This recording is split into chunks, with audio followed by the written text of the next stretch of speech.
Imagine creating something that would eventually be worth trillions of dollars. A technology that challenged governments, central banks, and the very idea of money itself. Millions of people would build businesses around it. Entire countries would debate it. Investors would call it digital gold. Critics would call it a bubble. Yet the person responsible for all of it never claimed the spotlight, never gave interviews, never revealed a face, never spent the fortune believed to be worth tens of billions of dollars. And then, one day, they simply disappeared. No goodbye tour, no press conference, no explanation, just silence. The name behind this mystery was Satoshi Nakamoto. But here's the question that has fascinated the world for more than 15 years.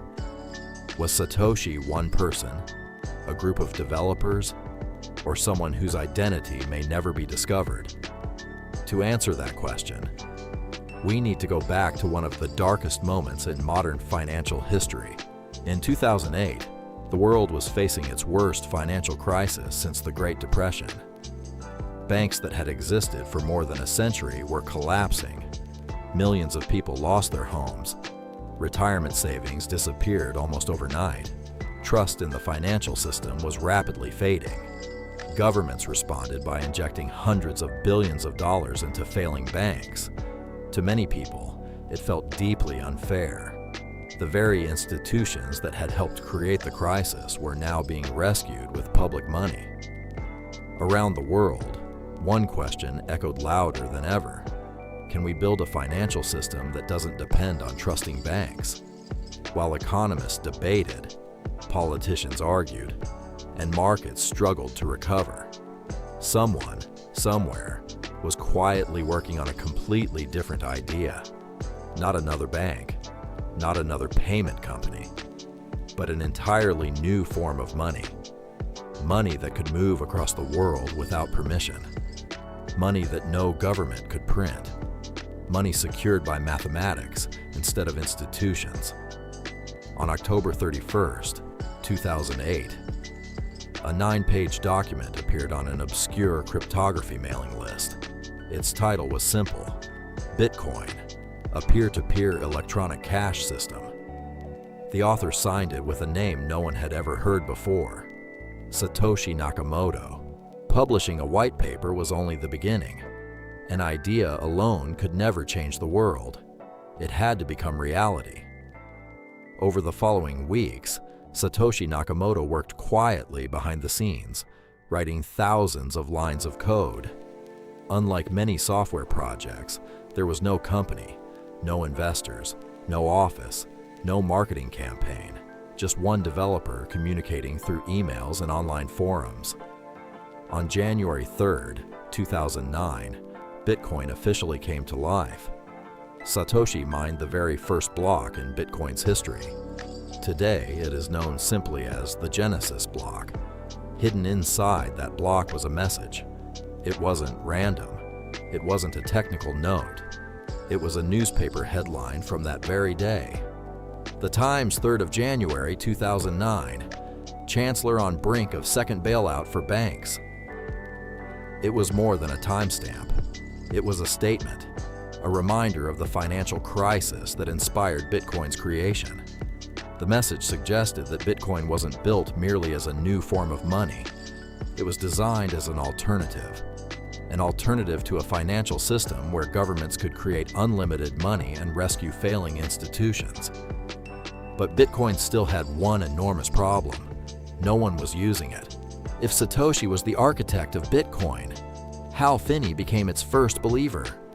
Finney wasn't an ordinary programmer. He was one of the world's most respected cryptographers. Long before Bitcoin existed, he had spent decades working on digital privacy and secure communications. When Satoshi released the first version of Bitcoin, Hal downloaded it almost immediately. He didn't know whether it would succeed, but he was curious enough to try. Together, the two exchanged emails discussing bugs, improvements, and ideas. Their conversations were polite, technical, and remarkably ordinary. There was no hint that they were creating one of the most important financial technologies in history. Then came a historic moment. On January 12, 2009, Satoshi sent Hal Finney 10 Bitcoin. It became the first Bitcoin transaction ever recorded between two people. At the time, those coins had no market value, no exchange, no price, just an experiment between two programmers. Today, 10 Bitcoin would be worth hundreds of thousands of dollars. But back then, they were simply proof that the system worked. As Bitcoin slowly grew, so did one question: who was Satoshi Nakamoto? Journalists searched, researchers investigated, internet detectives examined old emails, writing styles, and source code. Over the years, dozens of names have been suggested. Some theories were convincing. Others were little more than speculation, yet none have been proven. One of the first names was Hal Finney. He lived only a few blocks away from a man actually named Dorian Satoshi Nakamoto, a coincidence that fueled years of speculation. Hal was a brilliant cryptographer and the first person to receive Bitcoin from Satoshi. But Hal consistently denied being Bitcoin's creator, and no conclusive evidence has ever contradicted his account. Another frequently mentioned name is Szabo. Years before Bitcoin, Szabo proposed a digital currency called BitGold. Many of Bitcoin's ideas resemble concepts he had already explored. Even so, Szabo has repeatedly stated that he is not Satoshi. Then there is Adam Back, whose work on Hashcash introduced ideas later referenced in Bitcoin's design. And Len Sassaman, a respected cryptographer whose dedication to privacy has led some researchers to believe he may have been involved. Each theory has intriguing details. Each theory also has unanswered questions. After more than 15 years, no publicly available evidence has definitively identified Satoshi Nakamoto. In April 2011, Satoshi sent one of the last known emails to Bitcoin developer Mike Hearn. It was short, calm, and surprisingly final. Satoshi wrote, "I've moved on to other things." After that, silence. No more confirmed emails, no interviews, no public appearances, no verified messages. Even more remarkable, the wallets widely believed to belong to Satoshi, estimated to contain around 1 million Bitcoin, have remained essentially untouched. That decision has fueled endless debate. Was it a deliberate act? By disappearing, Satoshi ensured that Bitcoin would never have a single leader. No founder to influence the project. No CEO to replace. No central figure whose opinions would outweigh the rules of the network.